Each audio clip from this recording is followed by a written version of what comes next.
বাটুল, কাউকে ছাড়বি না, সবার কাছে টাকা নিবি। হ্যাঁ আপু।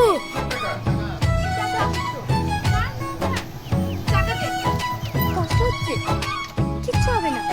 ওই সাথী, কিসের চাঁদা রে? মোহাম্মদ চাচা অসুস্থ, তাকে চিকিৎসা করাতে হবে, তার চাঁদা। তুই কি গ্রামের গরিব মানুষের জন্য ঠিকা নিয়েছিস নাকি?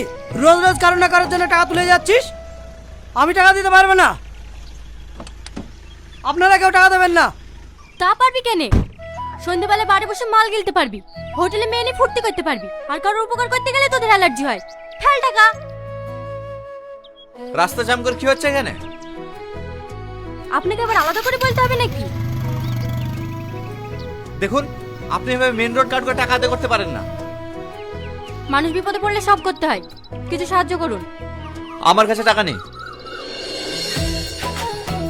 দেখে তো বড় লোক বাপের বিগড়ে যাওয়া ছেলে বলে মনে হচ্ছে, আর আপনার কাছে টাকা নেই। তাড়াতাড়ি টাকা বের করুন।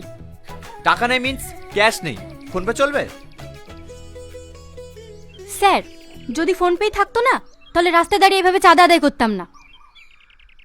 তাহলে কিছু করার নেই।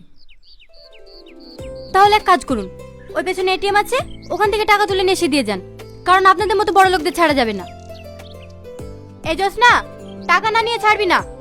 আমি আমার কাজে গেলাম, আমি আবার বিকেলে এসে দাঁড়াবো। গুন্ডারাজ চলছে নাকি? একটা গরিবের প্রাণ বাঁচানো যদি গুন্ডামি হয়, তাহলে সেটাই ভাবুন।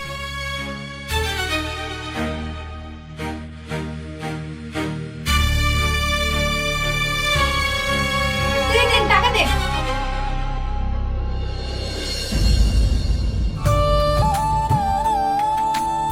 শাকিল, তোমাকে যা যা বলেছি সব নিয়ে এসেছো?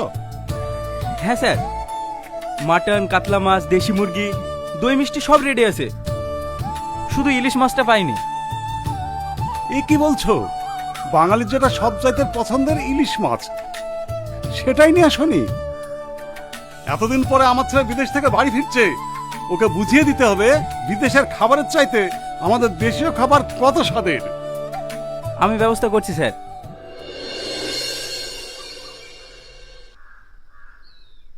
বাবু, কি হয়েছে বাড়িতে?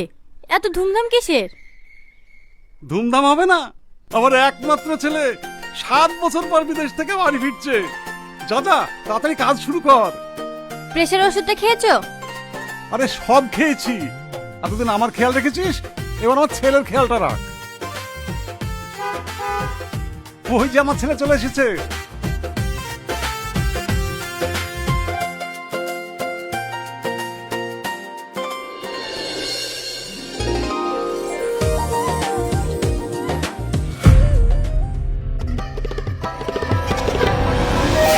এ কি অবস্থা তোর? বিদেশ থেকে বাড়ি ফিরছিস না কুস্তির আখড়া থেকে বাড়ি ফিরছিস? বাটুল, আমাদেরকে টাকাটা দিলে আমরা কি করি?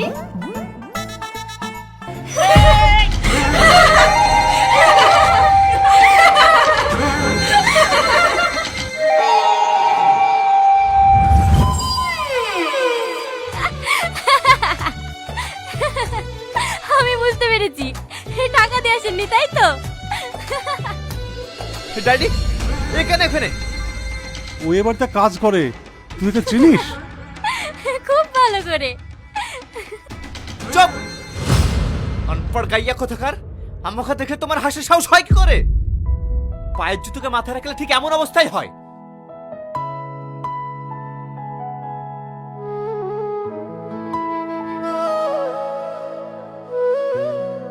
এগুলো তাহলে তোরই কাজ? আমি জানতাম নাকি ও আপনার ছেলে? কিছু মনে করিসনি, ও একটু রাগী।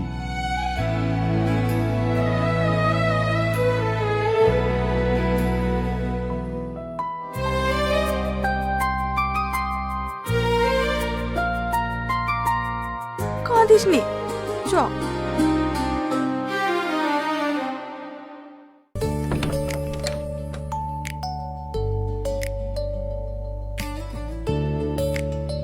ঘরের অবস্থাটা কি করে রেখেছে, আর আমাকে বলে আনপড় গাইয়া।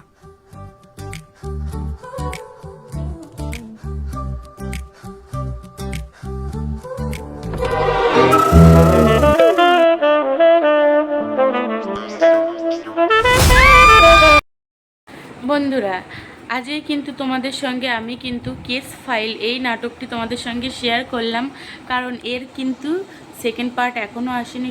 টনি সালমার এই নাটকটি আমরা সকলে অনেক পছন্দ করেছি, বিশেষ করে সালমার এই অ্যাক্টিংটা খুবই ভালো লেগেছিল, এবং টনিরও অ্যাক্টিং এই নাটকে হয়েছিল। টনি পুলিশ অ্যান্ড সালমা উকিল। তো সালমা হচ্ছে একটা ক্রিমিনালকে বাঁচানোর চেষ্টা করছিল, আর টনি কিন্তু সেই ক্রিমিনাল যাকে মেরেছিল তার মা বাবাকে ন্যায় দেওয়ার চেষ্টা করছিল। তো শেষে হয়েছিল কি, তো টনি আর সালমা দুজনকে ভালোবাসতো। তো শেষে হয়েছে কি, টনিকে কিন্তু সালমা গুলি করে দিয়েছিল। তো পরে কিন্তু আমরা অনেক এক্সাইটেড ছিলাম যে সেকেন্ড পার্টে কি হবে কি হবে না। আমরা কিন্তু এখনও সকলে কিন্তু ভিডিওটি ভুলেও গিয়েছে। তো সেই জন্য আমি তোমাদেরকে ভিডিওটি দিলাম। তো ভিডিও দেখে তোমাদের কেমন লাগলো? পল্লিগ্রাম টিভি থেকে কিন্তু নতুন নতুন আপডেট দেবে, সেই আপডেটগুলো জানতে হলে আমার চ্যানেলটাকে সাবস্ক্রাইব করবে। আর পল্লিগ্রাম টিভির এই পার্ট মানে কেস ফাইল পার্ট 2 কিন্তু খুব তাড়াতাড়ি দেওয়া হবে, তোমরা চিন্তা করো না। তো পল্লিগ্রাম টিভিতে চোখ রেখো, সাথে সাথে আমার চ্যানেলটাকেও চোখ রেখো ভালোভাবে, তাহলে তোমরা সব আপডেট পেয়ে যাবে। তো বন্ধুরা, আজ পর্যন্ত এইটুকু। তো লাইক সাবস্ক্রাইব করে দিও। টাটা।